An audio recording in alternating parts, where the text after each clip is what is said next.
Hey guys, so obviously right behind me is the United States White House, or I guess I should just say White House. I think most people understand that it's the United States. And I did not come here just to glorify the white building of this place, though it's quite beautiful. It's quite beautiful. Oh my gosh, can I even see well on this? Let me try finding another place to sit down that's not directly blinding me with the sunlight. Okay, I think that this is probably a good level. So, or not. You know what? I'm gonna go across the street to the park because I think it's gonna be a lot quieter. So let's go over there right now.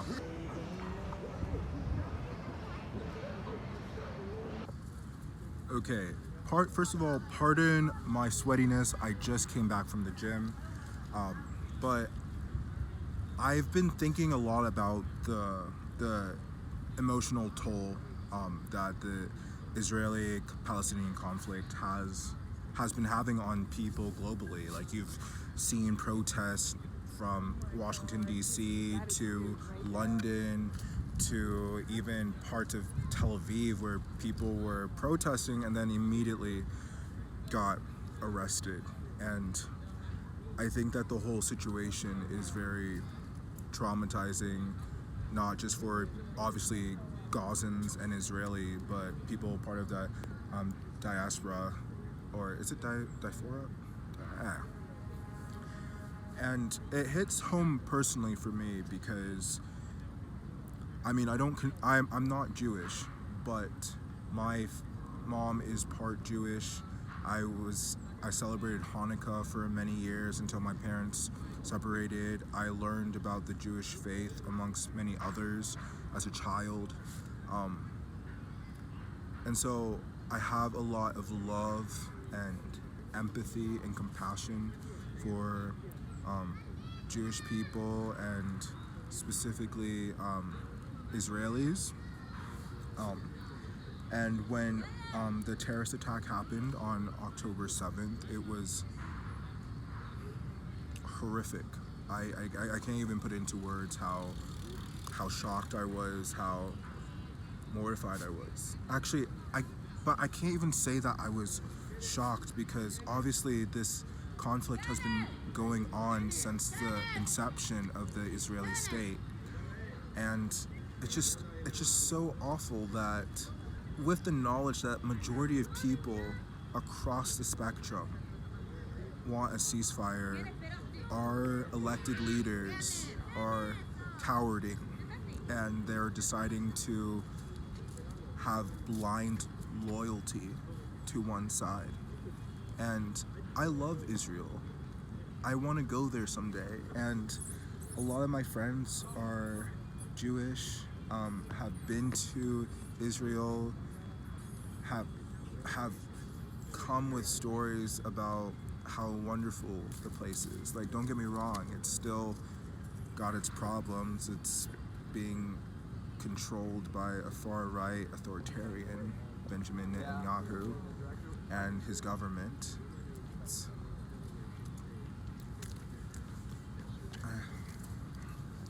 So, I don't know. I'm currently in Washington, D.C., and there has been a lot of protests here. There was a protest actually the other day at the DNC headquarters, where a lot of people got injured on both sides, both the police and the protesters. I feel horrible that the protesters in general in America these days are being met with such brute force, and I feel bad for the police officers that are responsible for keeping the peace, because that's a role that you kind of have to, like, if you're doing it correctly in most cases, you kind of just have to blindly follow commands.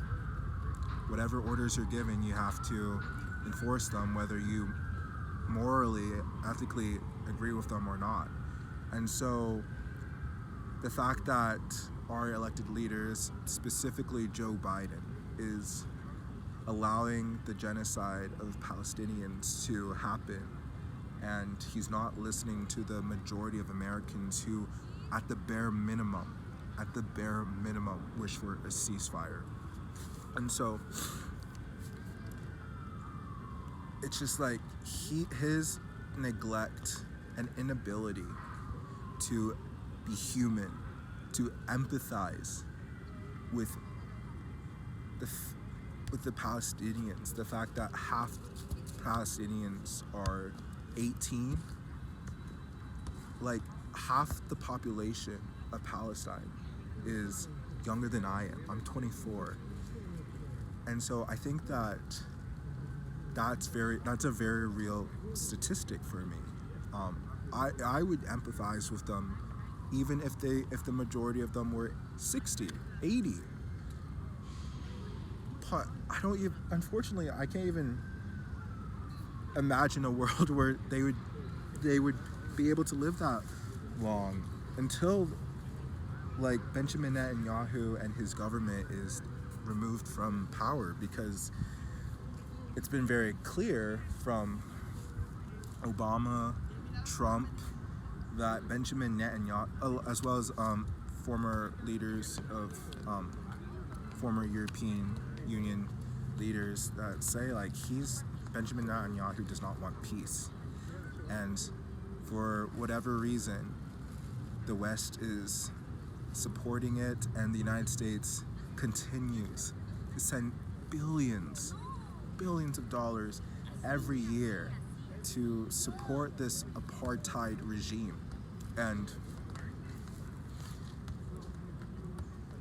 it's hurting us too. Like, as I said about the police officers, like, they have no choice but to keep the peace. And with every day that this war goes on, it radicalizes more and more people on both sides, disproportionately on both sides. Obviously, the Zionists have a monopoly over the violence and the airways, which is how it is. I guess the powers that be are siding with the U.S. military-industrial complex and the dehumanization of the Palestinian people. And so it's radicalizing more and more people. It's creating more and more tension amongst the countries in the Middle East. And I just don't, there's a solution.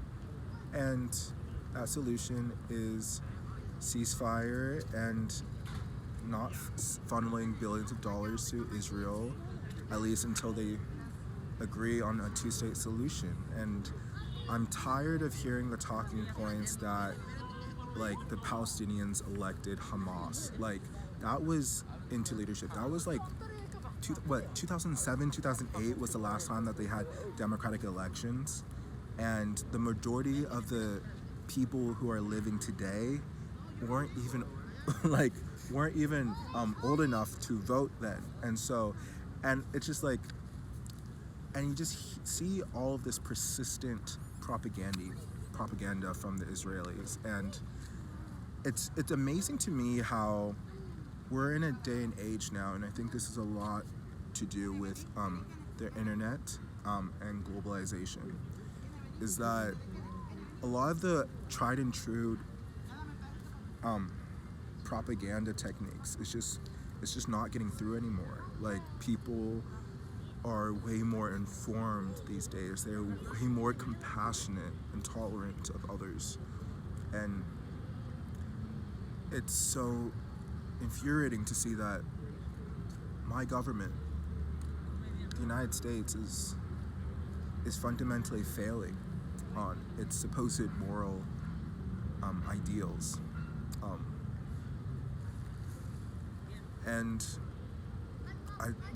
that's why we need to root out corruption in our government and our political systems. But our government is so corrupt, systemically corrupt, that I'm losing hope of like I'm losing hope of it actually changing. I feel like it has to collapse in on itself in order for there to be actually any meaningful change, which is horrible. That's horrible. Like that's that would cause so much pain and turmoil for everyone, not only within the country but globally. But and then I can't help but to think, is this kind of what it was like during the Holocaust when the United States didn't want to enter the conflict and was actually being when it didn't want to enter the conflict and it was actually kind of it was being lobbied to go into the direction of actually supporting Hitler and his regime, and how, for example, Canada cut migration of Jewish refugees to the country, as well as the United States. But a lot of people don't know that about Canada. And so were the majority of people, particularly had they known the tragedies beforehand? I mean, I know stuff was coming out during that time, but like, it just seems like no matter what time in history you find yourself in, no matter what place and time you find yourself in, it seems like the powers that be will always do the wrong thing. Not always, but you're told that all of these issues globally and domestically are like these such hard, like tough concepts for an average person to grasp, and that you need, years of schooling to fully understand. And what I've learned for the most part of observing all of this is that after observing all of that is like, it's really not that complicated, and it's really not that difficult to be a good person and to empathize with human lives. Like, no matter how this conflict has affected you personally, you lose the argument, in my eyes, when you completely disregard innocent life on both sides. And I don't know, I think the only thing that's giving me hope is the fact that polling has shown that the majority of people just want the killing to stop. They just want it to stop. And we'll see. But it's definitely, from my perspective, it's definitely reached a fever pitch where I don't think that this will end with the status quo continuing. I don't think that Israel's barbarism of the Palestinian people is going to continue in the same way that it has been for literally decades. I want them to eradicate Hamas. I don't want Hamas to be in power. I despise Hamas, and I don't want them to be in power. You have to create an environment for them not to have power. And that, first of all, starts with a ceasefire to stop killing innocent civilians, to allow them, the Palestinians, to actually form a sovereign government where it's a part of a two-state solution, and just build a ginormous wall and say, no, you guys can't cross borders, and like the Israeli legal settlements have to stop, and the IDF needs to stop supporting this type of colonial behavior because it's disgusting. they are doing the same tactic that the United States did with the indigenous Native Americans, and I feel sick to my stomach when I see in real time what they're doing, because they don't care, they don't see them as humans, and for a government to look at what the United States did in terms of the indigenous population and to see that and be like, yes, that's exactly what we need to do. It's horrific. It's mortifying. And it shows how disgusting people can be. And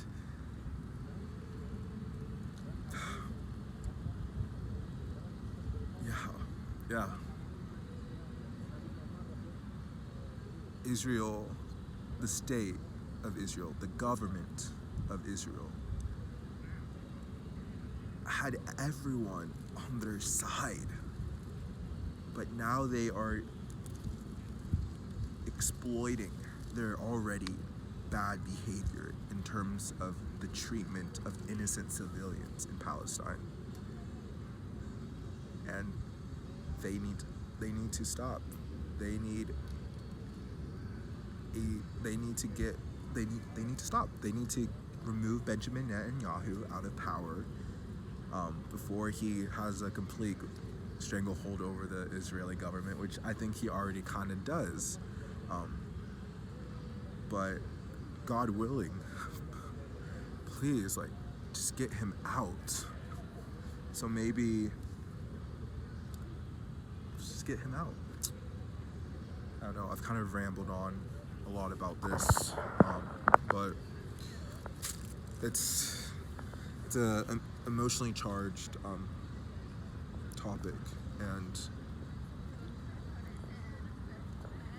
I just, as someone who's really empathetic, this is so painful, and I can only imagine how painful it is to actually be enduring that in Gaza, the Gaza Strip, having no access to food, water, medicine, energy, losing your family members, and having literally nowhere to go, and knowing that there's no country that's wanting to take you in, and that the only hope of your people just existing depends on a brutal colonial power that's backed by the world's strongest military.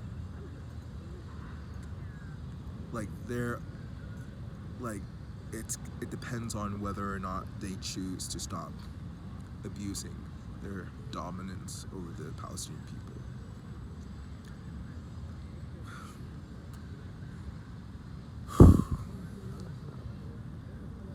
I think that if there's anything that you can take away from this video is that no matter how you feel, can you just be strong and courageous enough to see the humanity in people, specifically innocent people who are like you, who are like me, who are just trying to live their lives, trying to support their families, who are literally trying to are in pursuit of happiness, who are literally just in the pursuit of happiness, and however that may look. Anyway, have a good one, you guys.